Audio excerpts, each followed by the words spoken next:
మన ప్రభు అయిన యేసుక్రీస్తు నామములో మీ అందరికీ శుభములు, ఆశీర్వాదాలు కలుగునుగాక.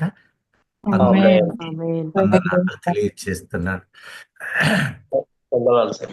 మహోన్నతుడా, సర్వశక్తిమంతుడా, యేసు నాయన, నీ బంగారు పాదాలకు స్తోత్రాలు. నాయన, నేనల్పుణ్ణి, అయోగ్యుణ్ణి, ఎన్నిక లేనివాణ్ణి. నన్ను నీ సిలువ చాటున మరుగు చేసుకొని నీ బిడ్డలమైన మాకు కావలసిన వాక్యాహారం అందించయ్యా. అయ్యా సహాయించి, అయ్యా సహాయించి, వినగలిగిన చెవులు, అంగీకరించి గ్రహించు హృదయాన్ని మా అందరికీ కలుగ చేసి నిరాకడకు సిద్ధము చేయమని ఈ దాసుని ద్వారా ఎత్తబడిన ప్రతి మాట మా జీవితాలను వెలిగించుటకు మేము దానిని సద్వినియోగపరుచుకుని కృప అనుగ్రహించి ఆ ప్రకారము జీవించి ఆ మహిమలోనికి ఎదురు చూచు వారముగా కృప చూపమని మా ప్రభువు అయిన యేసు క్రీస్తు నామమందు ఈ కృతజ్ఞతాస్తుతులు చెల్లిస్తూ వేడుకొంచున్నాను తండ్రి. ఆమేన్. ఆమేన్. ఆమేన్. దయచేసి ఈరోజు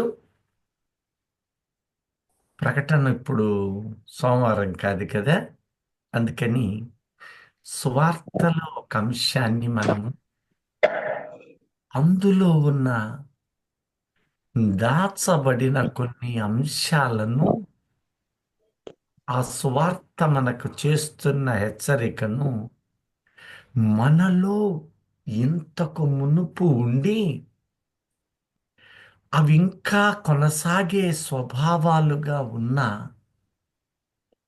లేక మనలో ఇంకా అవి పోకుండా మనము తెలుసుకుని దిద్దుకుని వారమై ఉండాలని దేవుడు మనకి దినము కొన్ని మాటలను ఆత్మ ద్వారా ప్రేరణ కలుగచేస్తున్నాడు. వాటిలో కొన్నింటిని మాత్రమే ధ్యానించుకుందాం సమయాన్ని బట్టి. కీర్తనలు 75 4-5 వచనాలను ఒక్కసారి ధ్యానించండి. అహంకారులై ఉండకూడని ఆ, అహంకారులకు నేను ఆజ్ఞ ఇచ్చుచున్నాను. ఆ, కొమ్ము ఎత్తకుడి, ఎత్తుగా కొమ్ము ఎత్తకుడి. ఉమ్, పొగరు పట్టిన మాటలాడకుడి, అవి ఉమ్. భక్తిహీనులకు నేను ఆజ్ఞ ఇచ్చుచున్నాను. దేవునికి స్తోత్రం. హల్లెలూయా. హల్లెలూయా. ఎంత చక్కని మాట. మొదటిది కొమ్ము ఎత్తదశలో. కొమ్ము దేనికి సూచనగా చెప్తున్నాడు? అహంకారం అహంకారానికి, పొగరుకి ఇవి మూలాలట. అహంకారులై ఉండకూడని. మనలో ఎవరికైనా అహంకారం ఉందంటారా? ఏంది, ఎవరు మాట్లాడరా? లేదనే కదా మనం అందరము నమ్ముతాము. మనమంతా విశ్వసిస్తున్నాం కదా. నాకు అహంకారము లేదు, గర్వము లేదు, నేను కొమ్ము ఎత్తను అని మనము దేవుని సన్నిధిలో ఉన్నవారమని నమ్ముతున్నాం కదా. అవునండి. ధైర్యంగా అవునని అనొచ్చు కదా. ఈ రీతిగా మనము నమ్ముతున్నాము. అయితే మంచిది, మనలో ఏ విధంగానైనా ఉందేమో పరిశోధన చేయాలి, పరిశీలన చేయాలి. ఎందుకు ఈ మాట అంటున్నాడంటే, సామెతలు 16వ అధ్యాయం 18వ వచనము ఒక కమ్మని మాట అంటూ ఉన్నాడు. నాశనమునకు ముందు ఆ గర్వము నడుచును. నాశనానికి ముందట గర్వము నడుచును, గర్వము నడుస్తుందట. పడిపోవుటకు ముందు ఆ. అహంకారమైన మనస్సు నడుచును. చూడండి, ఈ రెండు కూడా అక్కజెల్లెళ్ళు లేక అన్నదమ్ముళ్ళు. నాశనము అంటే నీ జీవితములో నా జీవితంలో ఒక ఎత్తైన జీవిత ఆసనాన్ని లేక ఒక మేలుని, ఒక ఉన్నత స్థితిని పొందకుండా అడ్డేస్తదట ఇది. గర్వము జీవిత పతనానికి నాంది. దానిలో అహంకారపు ఛాయలు కూడా ఉంటాయి. ప్రియ దైవజనమా, ఇప్పుడు మనం ప్రధానంగా నాలో నాకు తెలియకుండానే, మరలా చెప్తున్నాను, నాలో నాకు తెలియకుండానే అహము ఉందా? నన్ను నేను, నిన్ను నీవు పరిశీలన చేయాలి. ఇది ఎప్పుడు బయటపడుద్ది? దీనంగా దేవుని ప్రార్థన చేస్తున్నప్పుడు, ఆయన సన్నిధి వెతుకున్నప్పుడు బయటపడుద్దా? పడదండి. అది అసలు అప్పుడు పడదు. మందిరంలోనికి వచ్చి వాక్యం వినేటప్పుడు దైవజనుడు దేవుని వాక్యం చెప్తుంటాడు. అప్పుడు ఎంతటి వాడైనా దేవుని ముందు ఆ సమయంలో తగ్గించుకుంటాడు. అయ్యా, నేను పనికి మాలినున్నయ్యా, అయ్యా నేను దౌర్భాగ్యున్నయ్యా, అయ్యా అదయ్యా ఇదయ్యా అని తన హృదయంతో దేవుణ్ణి ప్రాధేయపడుతుంటాడు. బయటకు వచ్చాక అతని మాటలు, అతని తలంపులు, అతని క్రియలు ఎలా జీవితములో ఉంటూ ఉన్నాయి, ఎలా ఉన్నాయి, లోకము పరిశీలిస్తుంది. విశ్వాసులైన జతగాళ్ళు గమనిస్తారు. చూడండి, అందుకనే కొమ్ము ఎత్తకూడి, ఎత్తనే వద్దు. ఎత్తావా నీవు నా సన్నిధిలో ప్రవర్తించిన తీరు మాత్రమే చూడను, నీవు నా సాక్షిగా నీవు ఉండాలి. నీవు నా సాక్షిగా లోకము నిన్ను చూడాలి. నువ్వు నా బిడ్డవి అని లోకము నిన్ను గుర్తించాలి. వాళ్ళ ఒకప్పుడు వాళ్ళండి యేసయ్యను నమ్మారు, యేసుతో ఉన్నారు. వాళ్ళిప్పుడు అబ్బో, ఒకప్పుడు ఒక మాట అంటే పడేవాళ్ళు కాదండి. ఇప్పుడే పోతే పోనీలే అని సర్దుకుంటున్నారండి. ఆ పౌరుషము, ఆ కోపము, ఆ గర్వము అన్నీ ఎటుపోయినాయో అని నిన్ను గూర్చి లోకము సాక్ష్యమివ్వాలి. నిన్ను గూర్చి సాక్ష్యమివ్వాలి. నువ్వెంత భక్తిపరుడవు అని ఆయన నీ భక్తిని చూస్తాడో, నీలో ఉన్న ఈ కొమ్ముని, ఆ కొమ్ము తాలూకు ఎదుగుదలను ఆయా సందర్భాలలో ఆయన గమనిస్తూ ఉంటాడు. ప్రియ దైవజనమా, ఈ రోజున ప్రార్థిస్తూ కన్నీళ్లు విడుతూ వేదనతో ఆయనను వేడుకుంటున్నావు. చాలా మంచిది. కానీ ఆయన ఏమంటున్నాడు? ఇదిగో నీలో కొమ్ముకి కారణమైన కొన్ని అంశాలు, వాటిని ఆత్మ నీ ముందు ఉంచుతున్నాడు.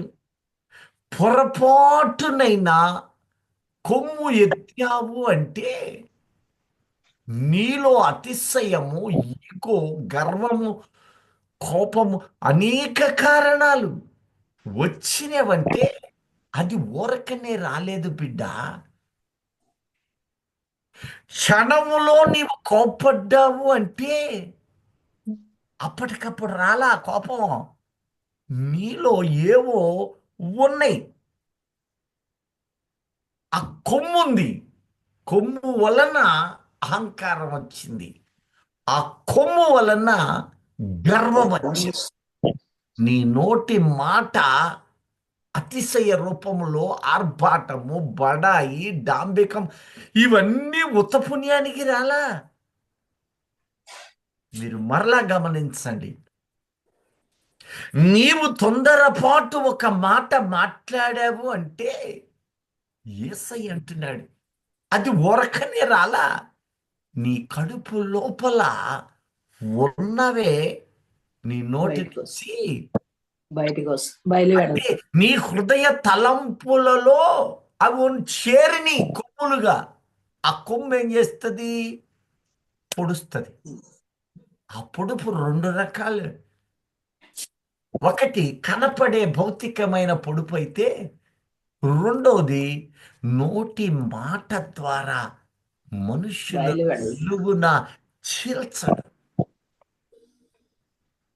ఈ మాట అన్నాన్లే పొరపాటు అని నోటి మాటను దిద్దుకోగలవు, కానీ లోపల ఉన్న కొమ్ము 7 రకాలుగా పనిచేస్తుంది.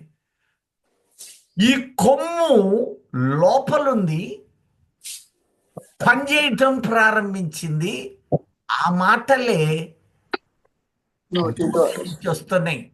కానీ నువ్వేం చేస్తున్నా? నోటికి సమాధానం చెబుతున్నావు. నోటికే, అంటే ఏదో అన్నానులే, పొరపాటు అయిందిలే అని రాజీ పడుతున్నట్లుగా నువ్వు అనుకుంటున్నావు. కానీ ఆ మూలం ఉందే, మూలం.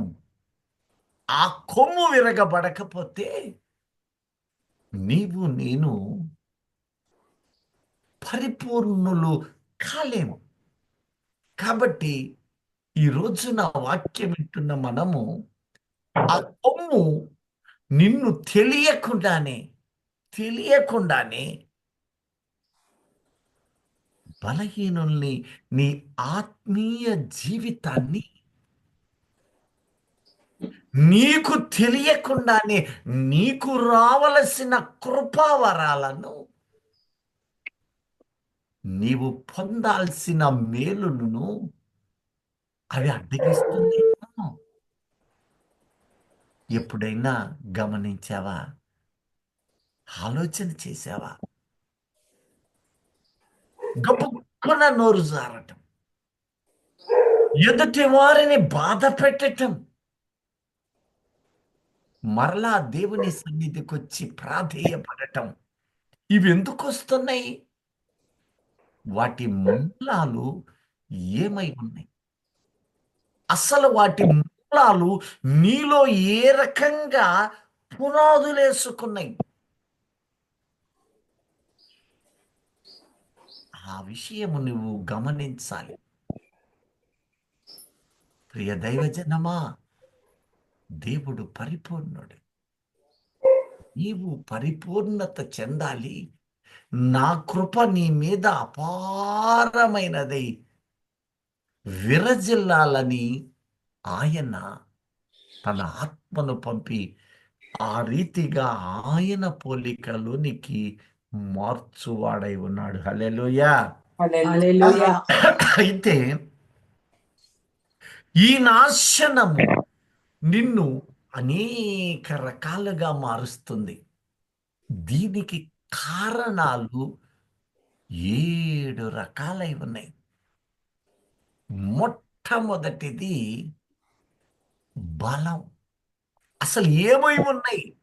మీరు అంటారు, అయ్యా నాకు ఇంకా 50 ఏళ్ళు వచ్చినాయి, 60 ఏళ్ళు వచ్చినాయి, ఇప్పుడు ఇంకేం బలం అయ్యా, ఉడికిపోయింది బలం అనొచ్చు. నీ బలం ఉన్నప్పుడు నీవు బలముతో ఉన్నప్పుడు ఎంతమందిని తోలనాడావు, ఎంతమంది నీ కన్ను కనపడకుండా జీవించావు. ఎప్పుడన్నా ఆలోచన చేసావా? నీ చేతిలో బలం ఉంది. ఈ బలము రెండు రకాలుగా ఉంటుంది. ఒకటి ఆత్మీయ బలము, రెండవది శరీరానుసారమైన బలం. ఆ యవ్వన కాలం ఒక్కసారి 50 ఏళ్ళు, 60 ఏళ్ళు, 70 ఏళ్ళు వచ్చి ఈ రోజున నువ్వు సచ్చుబడ్డావు. నీ జీవితం ఒక్కసారి ఒకప్పుడు ఎలా ఉందో ఆలోచన చేసావా? ఆ రోజుల్లో నీ పౌరుషం, నీ బలం అబ్బో ఎలా ఉండేదో.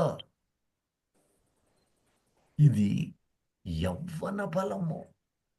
ఈ రోజున వాక్యము వింటూ ఉన్న ఓ యవనస్తుడా, యవనస్తురాల, ఇప్పుడు నీవు కూడా ఆలోచన చేయి. ఈ బలాన్ని బట్టి కొందరు వీగుతుంటారు, విర్రవీగుతుంటారు. ఈ రోజున చూడండి, కీర్తనలు 33:16 చూడండి. ఎంతమంది తమకు కలిగిన బలాన్ని బట్టి, మొదటిది బలం. మొదటిది ఏంటిది? బలము. బలము గురించి తెలుసుకుందాం. ఆ బలమున్న దినాలలో నీవొకప్పుడు ఎలా ఉన్నావో చూడు. ఈ రోజున పల్టీ కొట్టాను కదా, ఈ రోజున నేను బలహీనున్నయ్యాను కదా, నా వయస్సు ఉడికింది కదా అని నిన్ను నీవు తలంచుకోకో. బలమైన దినాలలో నీవు ప్రవర్తించిన ఆ తీరు నీ హృదయాంతరంగాలలో పరిశీలన చేయి. వాక్యం అంటున్న మాట చదువు. ఏ రాజును ఇవన్నీ సాదృశ్యాలుగా చేస్తున్నాడు. దేవా బలము చేత ఈ రోజున యవనస్తులకు బుద్ధి చెబుతున్నాడు. ఓ యవనులారా, ఈ వృద్ధాప్యంలో ఉండారే, పొగరు బట్టి, గర్వం వచ్చి, కొమ్ము ఎత్తి, ఒకప్పుడు వాళ్ళు ఆడిన ఆటలు, తిరిగిన తిరుగుడు, చేసిన తప్పులు, వాళ్ళు పడుతున్న వృద్ధాప్యపు ఛాయలు, వాళ్ళ బిడ్డలు చేస్తున్న పొరపాట్లు, వాళ్ళ కళ్ళ ముందు తాము చేసిన వాటిని నేడు జ్ఞాపకానికి, అయ్యో ఒకప్పుడు నా బతుకు కూడా ఇంతకంటే అన్యాయంగా ఉందని హృదయము ద్రవించే రీతిగా చేసేదేం లేక, పిల్లలకు చెప్పినా వాళ్ళు వినలేని స్థితిలో వాళ్ళు ఈ కాలపు యవ్వన ఛాయల్లో బతుకుతుంటే చెప్పలేక మదనపడే తల్లిదండ్రులు ఎంతమంది ఉన్నారో. కాలము మారుతుందనే ఛాయ, ఒకరోజు నేను ముసలోళ్ళం కావాల్సిందేననే ఆలోచనలు యవ్వనములో ఉన్న వాడికి కానరావు. అప్పుడు చూద్దాంలే అని ప్రతి యవ్వనుడు కూడా అనుకుంటాడు. అందుకని యవ్వన బలం, దేవుని వాక్యం ఏం చెప్తుందో తెలుసా? ఇప్పుడు చదువమ్మా, సామెతలు 33:16. ఏ రాజును సేవా బలము చేత రక్షింపబడడు. చూడండి, ఈ బలం ఎందుకు వచ్చింది? తన పక్కనే ఉండ స్నేహితులే సేన. బలము నాది. 20వ అధ్యాయం 7వ వచనంలో కూడా ఒక కమ్మని మాట అంటూ ఉన్నాడు. 27 చూడండి ఒకసారి. కొందరు రథములను బట్టి, కొందరు గుర్రములను బట్టి అతిశయపడుదురు. మనమైతే మన దేవుడైన యెహోవా నామమును బట్టి అతిశయపడుదుము. చూడండి, ఇద్దరు వ్యక్తులను చూపుతున్నాడు, రెండు వర్గాల్ని. కొందరు రథములను బట్టి, అంటే నడిపించేవాళ్ళు, వెనక ఉండి నడిపించే రథాలు, అమ్మా నాన్నలు అక్రమాలలో, మోసాలలో వారి యవ్వన కాలం దాటవేసి ఆ మోసకరమైనది ఇక్కడ గుడ్లు పెట్టడం ప్రారంభిస్తుంది.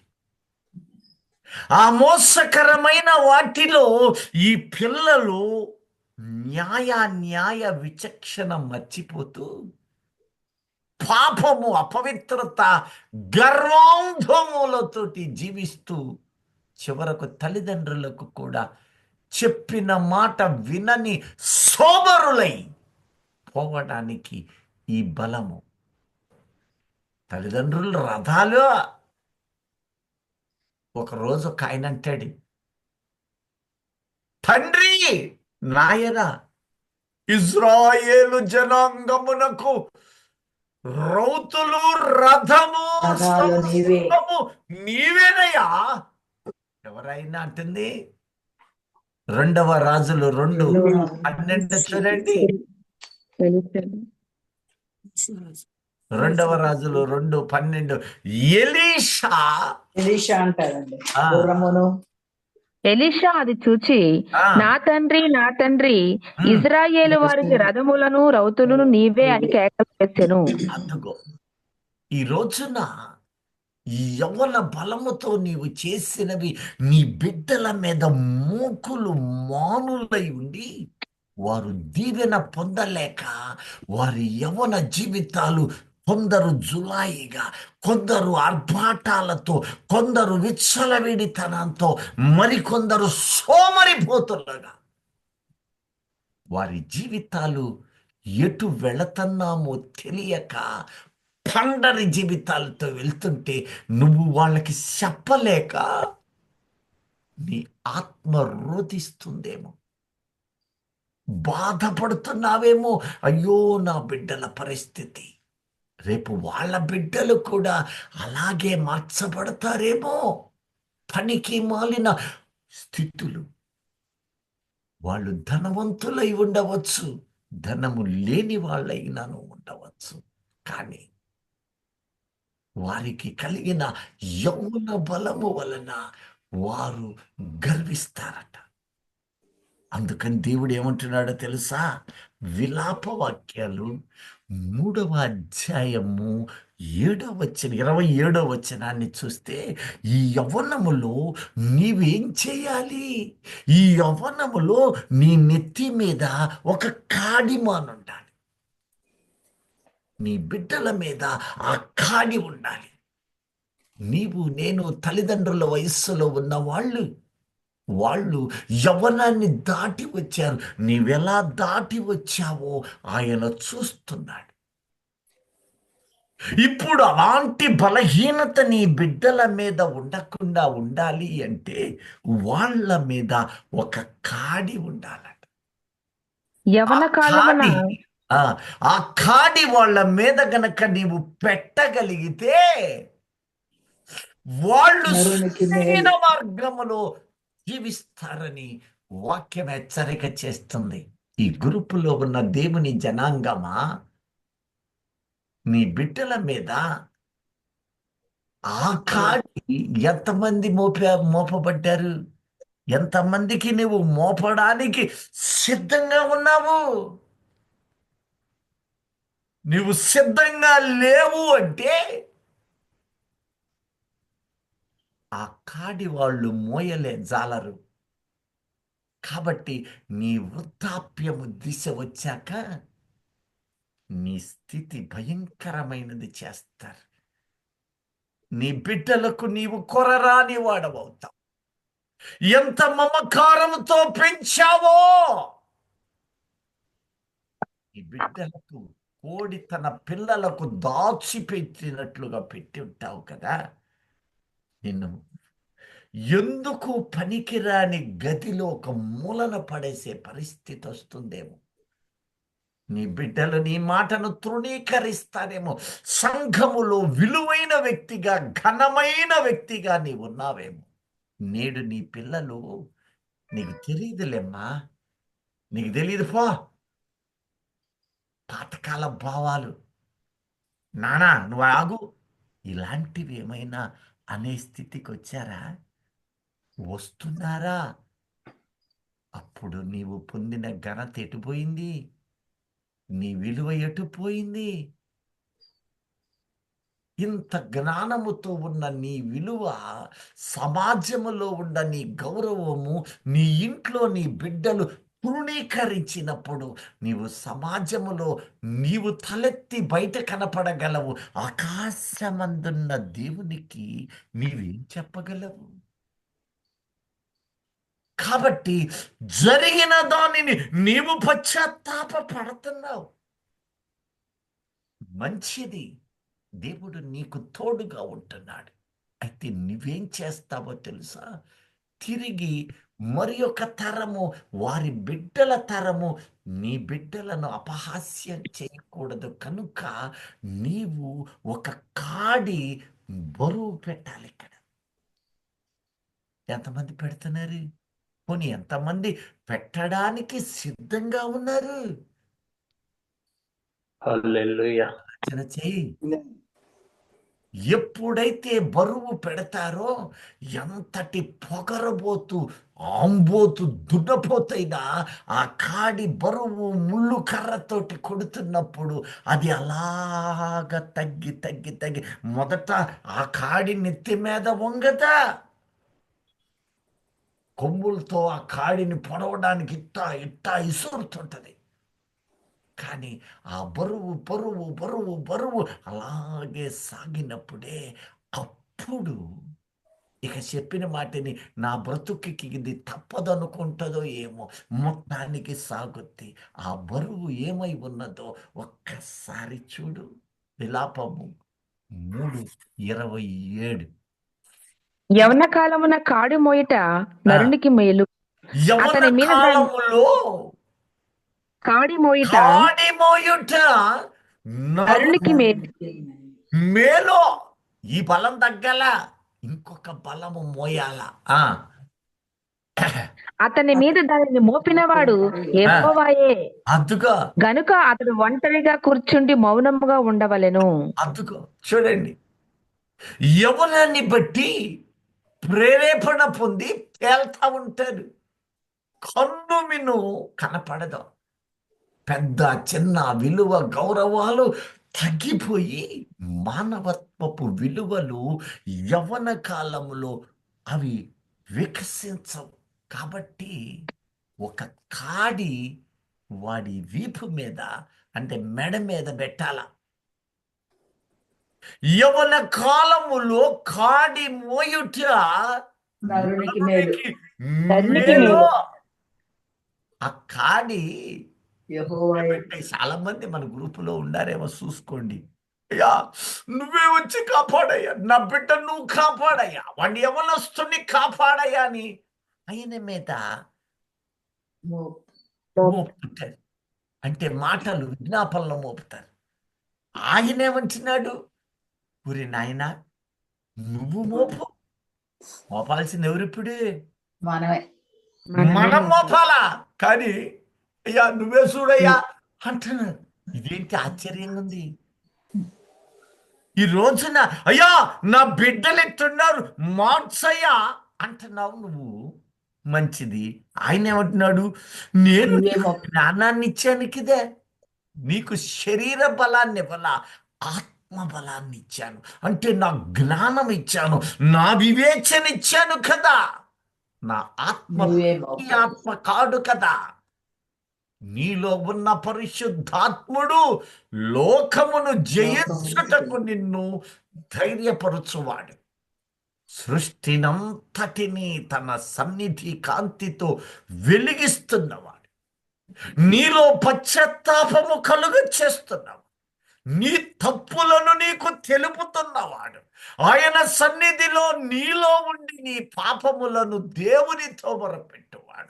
పరలోకపు మర్మములను నీకు తెలియజేస్తాడు. ఆత్మతో అభిషేకిస్తున్నవాడు. నీ గాయములు యేసు రక్తము ద్వారా నిత్యము కట్టుతున్నవాడు. ఎంత విలువైన జీవితాన్ని ఇస్తున్నాడు. పరిశుద్ధుడు.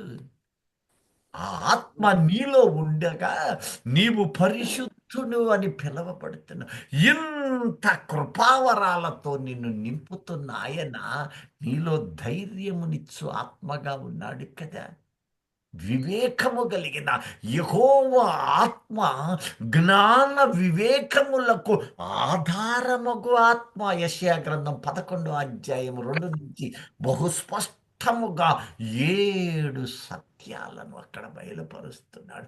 నీతికి ఆధారముగా ఆత్మట. చూడండి ఒక్కసారి ఈ మాట యెహోవా చెయ్యాలి. యెహోవా ఆత్మ జ్ఞాన వివేకములకు ఆధారమగు ఆత్మ. యెహోవా ఆత్మ ఒకటి. అక్కడ తెలియచేస్తున్న మాటలు ఎంత కమ్మగా ఉన్నాయి. ఈ రోజున ఒకప్పుడు నీవు బ్రతికి ఉండవచ్చు. అయ్యా నేను తెలియక చేశానని ఒప్పుకున్నావు కదా, నిన్ను క్షమించాడు కదా. ఇప్పుడు ఆయన నీకు ఆజ్ఞాపిస్తూ ఉన్నాడు. ఇప్పుడు నీవు ఒక కాడిని వాడి మీద మోపు, ఆ బిడ్డ మీద మోపు. ఆ కాడి వారి మీద ఉంటే వారు నీవలే ఒకప్పటి నీ గత జీవితము, ఒకప్పటి నీ పాప జీవితములోనికి వారు రాజాలను. నీవు ఆ కాడి లేకనే నీవు జీవించావేమో. ఆ కాడి లేక నీవు విచ్చలవిడితనముతో కనిపించిన జీవితము ఆశలతోటి బతికావేమో. ఇప్పుడు నీ బిడ్డలు సజీవులైన సన్నిధిలో ఉండాలని ఆ కాడి నీవు మోపితే ఆ మోపబడిన కాడి వంచుది. యవ్వన బలము తగ్గి ఆయన బలము వారిలోనికి వచ్చుద్దని అంటున్నాడు. ఎంతమంది ఆ పనులు చేస్తున్నారు? ఆలోచన చెయ్యి. ఇక్కడికొచ్చాం, సంతోషంగా స్తుతిస్తున్నాం. ఇక్కడికొచ్చాం, ఆ దినము దేవుడు సజీవుల లెక్కలో నిలిపినందుకు స్తుతులు చెల్లిస్తున్నాం. కానీ ఆయన వాగ్దానం నీకు చేశాడు కదా, నా నామమందు విశ్వాసముంచి నడిచే నీకు 1000 తరాల వరకు, 1 కాదు 2 కాదు, 1 తరము 1000 తరాల వరకు ఆశీర్వదిస్తానన్నాడు కదా. ఆ ఆశీర్వాదం నీ కళ్ళ ముందే చెదులులాగా ఉండటం నీకు ఇష్టం కాదు కదా. ఆయన దగ్గరకు వచ్చి అంటే నీవు ఆయన వాక్యం వింటున్నావు కానీ గ్రహింపు, మనోనేత్రాలు నీకు రాటలు. మనోనేత్రాలంటే ఏమిటి? వాక్యము విని దానిని గ్రహించి ఆ ప్రకారముగా అంగీకరించి దాని ప్రకారముగా నడవడం. రివీల్నెస్, అది ఒక భావం. బిడ్డలు గొప్పోళ్ళు కావాలి, మంచిది. మంచి చదవాలి, మంచిది. దేశాలకు వెళ్ళాలి, ఇంకా మంచిది. ఏ దేశం వెళ్ళినా, ఏ ప్రాంతానికి వెళ్ళినా లోతు నోవకు లాంటి స్థితులు మారవు. లోకము దేవుని సన్నిధిలో చెడిపోయింది. ఆనాడే ప్రకటిస్తున్నాడు, లోకమంతా దేవుని సన్నిధిలో చెడిపోయిందట. కానీ నోవహు ఒక్కడు తన బిడ్డల మీద పెట్టాడు. కాబట్టి ఆ కాడి ఆ బిడ్డలను కాపాడింది. ఈ రోజున ఆ కాడి నీ బిడ్డల మీద ఉందా? నీవు నీతిమంతునిగా మార్చబడ్డావు కదా. నీ బిడ్డల పరిస్థితి, ఆయన వచ్చి కాడి పెట్టమంటున్నావు, ఆయన అంటున్నాడు నీవు పెట్టు, నువ్వే పెట్టాలి. ఆ రోజున పాత నిబంధన గ్రంథంలో యుద్ధం ఎవరిది? యెహోవాది. నేడు మనదే. మనమే. చూడండి, ఎందుకని ఆ దినములో పరిశుద్ధాత్మ దేవుడు ఒక యెహోషువను లేక ఒక మోషే ద్వారా వారితో ఉండి వారికి పరిశ్రమ చేశారు. యుద్ధము ఆయన సహాయకుడై ఉన్నాడు, నేడు సహాయకుడే. కాకపోతే వారు సన్నగిల్లుతూ ఉన్నారు. ఆయనే యుద్ధము చేస్తున్నాడు. ఈ రోజున ఆత్మ యెహోవాయే మనకు మన బలము. ఉంచాడు, ఆత్మ మనలో ఉంచాడు. ఆ ఆత్మ ఎంతటి జ్ఞానాత్మ అంటే వివేచమిచ్చు ఆత్మ. వివేచనాలు కలిగిన అక్కడ రాయబడిన ఆత్మ. మాటలు ఒక్కసారి చదవమ్మా. ఆలోచన బలమునకు ఆధారము. యెహోవా ఆత్మ ఆ, బలమునకు జ్ఞాన వివేకములకు ఆధారమగు ఒకటి ఆత్మ. జ్ఞానము, తరువాత వివేకము. వివేకము. వివేకము వివేకి పడిపోకుండా తప్పించుకుంటుంటాడు. ఆపదల నుంచి, కష్టాల నుంచి, వేదనలు వచ్చుతున్నప్పుడు తన ఆత్మ అనుగ్రహించిన ఆ కృపను బట్టి తప్పించుకుంటుంటాడు. చూడండి ఎంత కమ్మని మాట్లాడుతున్నాడు. ఆ తర్వాత ఆలోచన ఆ, బలమునకు. ఆలోచన. బలములకు. ఈ రోజున బలములకు అతుగో బలమునకు ఆధారమగు ఆత్మ. ఆధారము, తెలివిని యెహోవా ఎడల భయభక్తులను పుట్టించు ఆత్మ. భక్తి భక్తి భయము. పుట్టించు ఆత్మ. భయం ముఖ్యం. భక్తి ఇదిగో మనందరికీ ఉంది. భక్తి భయముతో నింపబడిందై ఉండాలి. చాలా మంది ఆ మందిరాలకు వచ్చి ఆ క్షణము భయపడుతుంటారు. వాళ్ళకు కలిగిన ఇబ్బందులను బట్టి భయపడతారు. వాళ్ళను శ్రమ పెట్టే వాళ్ళను జ్ఞాపకం చేసుకొని భయపడుతుంటారు. అయితే భయం ఎప్పుడు పుట్టాలంటే తప్పు చెయ్యక ముందు పుట్టాలి. పాపం జోలి వెళ్ళక ముందు పుట్టాలి. అది పుట్టించువాడు యెహోవా. పరిశుద్ధ దేవుడు. హల్లెలూయా. హల్లెలూయా. ఆత్మ నీలో గనక ఉంటే ఆత్మ నిన్ను పరిశుద్ధుని చేశాడు. అంతటితో ఆగక ఆ కాడి తీసుకుని నీ బిడ్డల మీద పెట్టు. నా బిడ్డలు గొప్పోళ్ళు కావాలని ఆశపడుతున్నావు. నా బిడ్డలు ఉద్యోగస్తులు కావాలి, చేస్తున్న వ్యాపారము పనుల్లో గొప్పోళ్ళు కావాలని అనుకుంటున్నావు. అయ్యో, యెహోవా కాడి నా బిడ్డల మీద ఉండాలి. నా బిడ్డలు ఇక్కడే కాదయ్యా, పరలోకంలో కనపడాలని నువ్వు 2 కాటా వేసి చూడు. నువ్వు దేనికి సిద్ధంగా ఆరాటపడుతూ ప్రార్థిస్తున్నావు? నా బిడ్డలు రక్షించబడి, నా బిడ్డలకు రక్షణ కావాలి. ఈ లోకములో ఎందరో జ్ఞానులు పుట్టారు, ఎందరో గొప్పవాళ్ళు, రోజులను పడిన వారు, చక్రవర్తులై దేశాలను ఏలిన వారు పుట్టారు. వాళ్ళు ఏలారు. ఈ రోజున మట్టిలో కలిసిపోయి వాళ్ళ నామరూపాలు కూడా కనపడటం లేదు. ఎన్ని భూకంపాలు, ఎన్ని సునామీలు, ఎంత భయంకరమై నేను ఇంతకు మునిపే చెప్పి ఉన్నాను. ఇదిగో ఈ సంవత్సరము, రాబోయే దినాలు మేలు అని ఎంచవద్దు. రాబోయే దినాలు మరింత కఠినమైన వ్యాధి దుఃఖ భారాలేనని నేను ఇంతకు మునిపే మీకు ప్రకటించాను. అదిగో చూస్తూ ఉండండి, వ్యాధుల మీద వ్యాధులు. ఈ వ్యాధులు, రోగాలు, సమస్యలతో మహామహులని కండలు తిరిగిన వాడు సహితము ప్రాణాలు కోల్పోతున్న సందర్భాలు కనపడలేదా? నీవేం చేయాలో తెలుసా? ఆయన కాడి పెట్టించు, పోరాటం చేయి. నాకిద్దరు బిడ్డలు ఉన్నారు అంటే ఇద్దరు ఆయన కాడి కింద ఉండాలి. ఆ కాడి పెట్టలేని నాడు నీ బిడ్డలు సోమరులుగానే ఉండిపోతారు. ఆ రోజు ఏలి ఎంతో గొప్ప ప్రవక్తగా మసిలాడు. ఏలి బిడ్డల మీద కాడి పెట్టలేక దాని ఫలితం చివరకు వారు హీనమైన మరణానికి లోనయ్యారు. సమూయేలు ఇజ్రాయేలులో అంతటి ప్రవక్త ఆ కాలం లేడని రాయబడ్డాడు. దేవునితో నడిచి ఆయన ముఖాంతరమైన వెలుగులో అనుభవాలను కలిగిన వాడు బిడ్డలను సరిగా పెంచలేకపోయాడు. అవన్నీ నీకు నాకు ఈ రోజున సాదృశ్యాలు. ప్రియ దైవజనమ్మ, మిమ్మల్ని ప్రాధేయపడుతూ ఉన్నాను. నీ బిడ్డల మీద కాడి ఉందా? నీ బిడ్డలు ఆ కాడి మోయడానికి సిద్ధపడుతున్నారా? యవ్వన కాలం అందు నరునికి ఆ కాడి ఆడు మోయట మేలు. అది మోయాలట.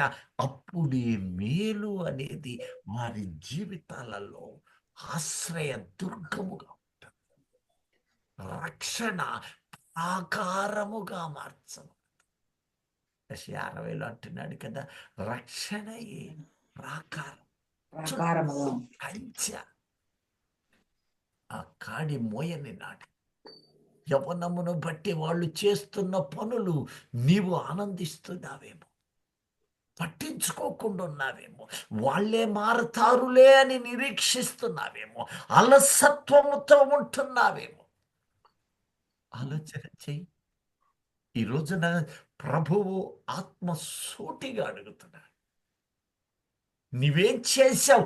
ఈ క్షణమే ఒక ప్రళయం వచ్చి అందరము రాలిపోతే, నీ బిడ్డలు కూడా అందులో ఉంటే వాళ్ళు ఎత్తబడతారా? విడువబడే కోవలో ఉంటున్నారా? ఈ నూతన సంవత్సరంలో ప్రభువు సూటిగా చెప్తున్నాడు, ఈ లోకములో ఆస్తులు ఒకసారి బొంబాయిలో లాతూరు అనబడే మొత్తం భూకంపానికి మహా బిల్డింగులు ఏమైనాయి? భూకంపానికి కొన్ని వందల మంది కలిసి నేలమట్టమే. వారి ఆస్తులు బంగార వజ్ర వైఢూర్య మరకతాలు గోమేధికాలు పుష్యరాగాలు ఎన్నెన్నో సంపదల నిలయము ఆ మహానగరం నేల మట్టిలో పడిపోతే తల్లుల జాడ బిడ్డలకు దొరకల. బిడ్డల ఆర్తందన విని గమనించడానికి తల్లిదండ్రులు శవాల గుట్టలయ్యా. నిన్నటి కరోనా ఎంత భయంకరంగా కళ్ళ ముందే తల్లిదండ్రులు బిడ్డలు రాలిపోతుంటే, ప్రాణపు ఆర్తనాదాలతో కేకలేస్తుంటే కాపాడేవాడు ఒక్కడు లేడు, కాపాడడానికి ఎవరు లేరు. ఎవడి ప్రాణాన్ని వాడు అరచేతిలో పెట్టుకొని బ్రతికింది చూశావు కదా.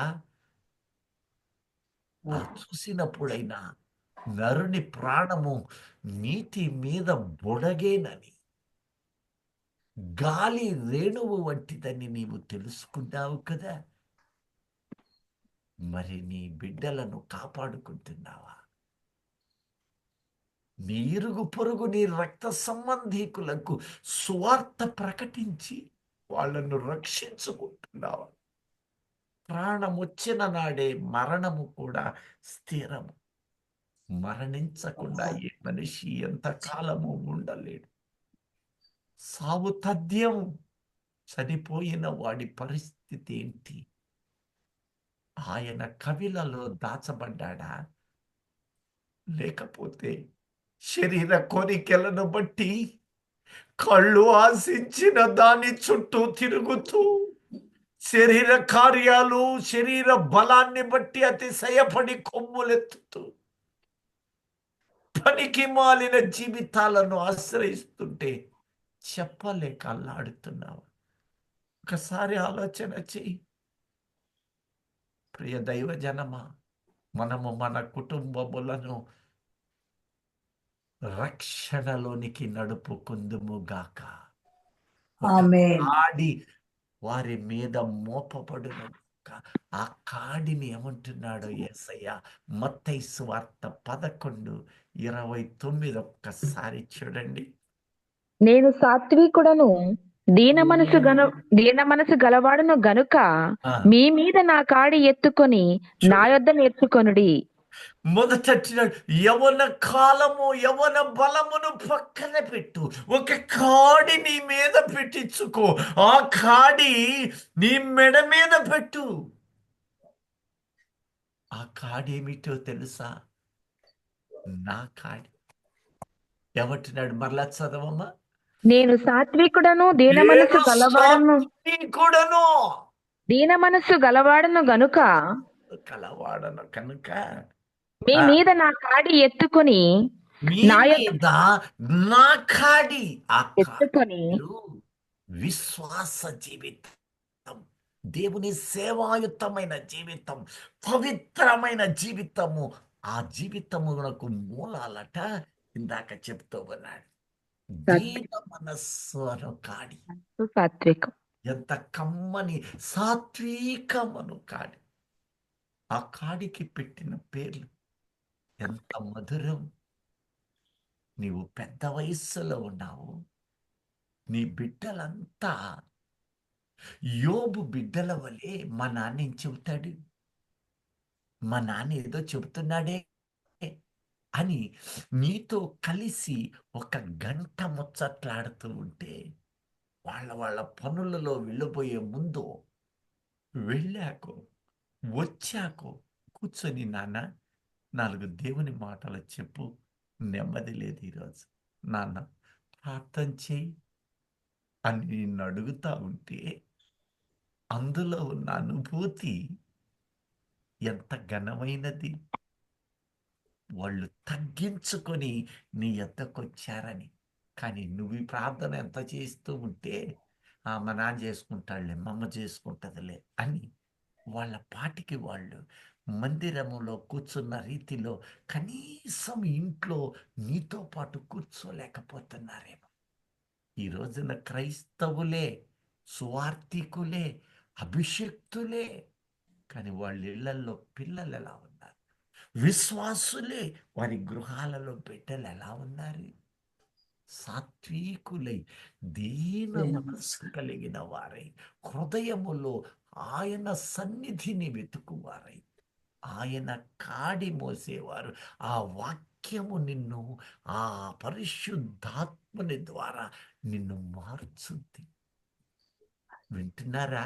రోజు కూర్చోబెట్టి, లేకపోతే 5-6 ఏళ్ల పిల్లలు బొడ్డోళ్ళు ఉంటారు, చిన్న చిన్న పిల్లలతో నీ బతుకు ముచ్చట్లలో దిగుతుందా? నీ కోడలు, నీ అల్లుడు, నీ కొడుకు, నీ కూతురు నీ ఇంటికి వచ్చినప్పుడు, లేక నీవు వాళ్ళతో నివాసం ఉంటున్నప్పుడు నీ నోట వచ్చు దేవుని మాటలను ఆలకిస్తున్నారా? ఆలోచన చెయ్యి, ఆలోచన చెయ్యి. ఇంకా మించిపోలా, ఇంకా మించిపోలా, ఇంకా సమయం ఉంది. కారణం, ఇంకా ప్రాణాలు పోలేదు, ఇంకా రాకడ రాలేదు. వెలుగుండగానే, నీ ఊపిరుండగానే, ఈ బొందిలో ప్రాణం ఉండగానే దిద్దుకోమంటున్నా.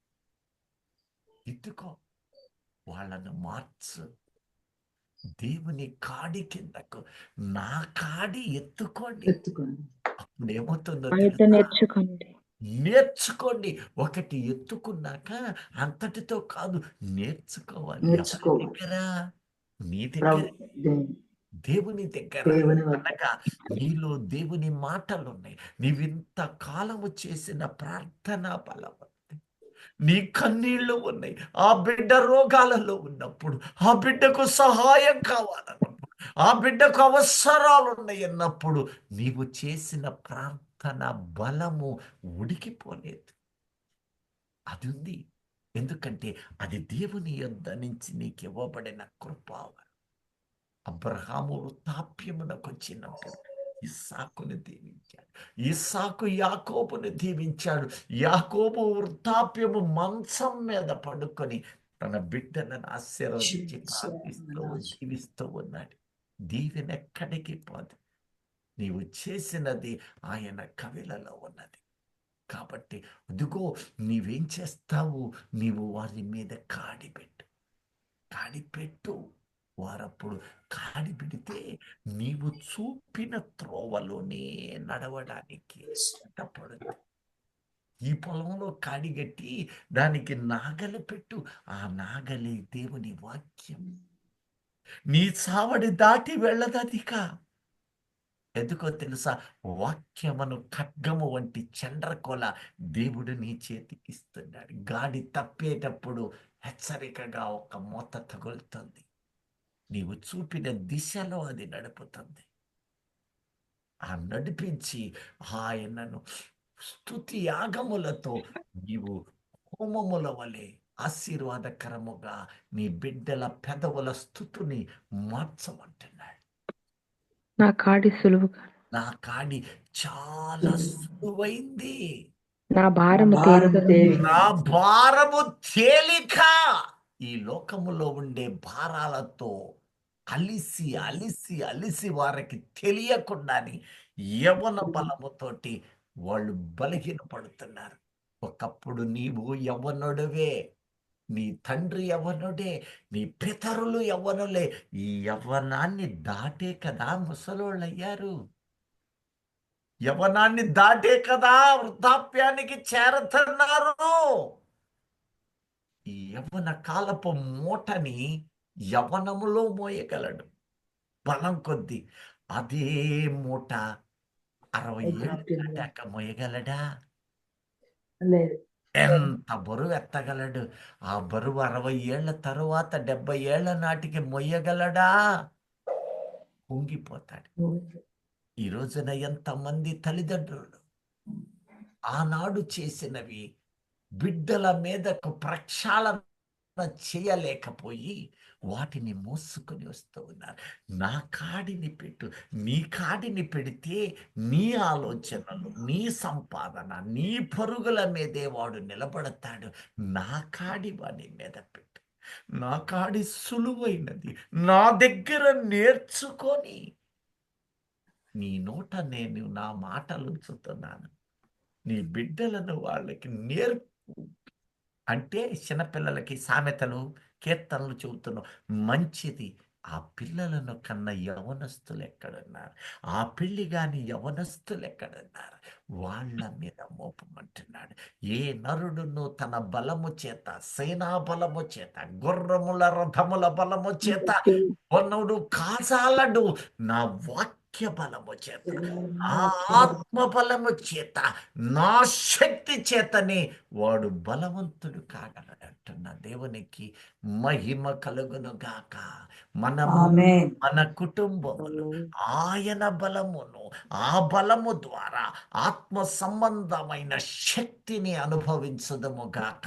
అట్టి బలముతో మనలో ఉన్న పాపము, అపవిత్రత, అపరాధ, దోషములు, దుర్మార్గము, హీనమైన బ్రతుకు, లోకములో ఆ చీకటి శక్తుల బలమును ఎదిరించి గెలుచుదము కాక. ఆమేన్. మన ఆమేన్. బిడ్డలను ఆత్మ సంబంధమైన బలవంతులను చేయుదము గాక. ఆమేన్. బలము మన కుటుంబములను కాచి కాపాడును గాక. ఆమేన్. ఆమేన్. హల్లెలూయా.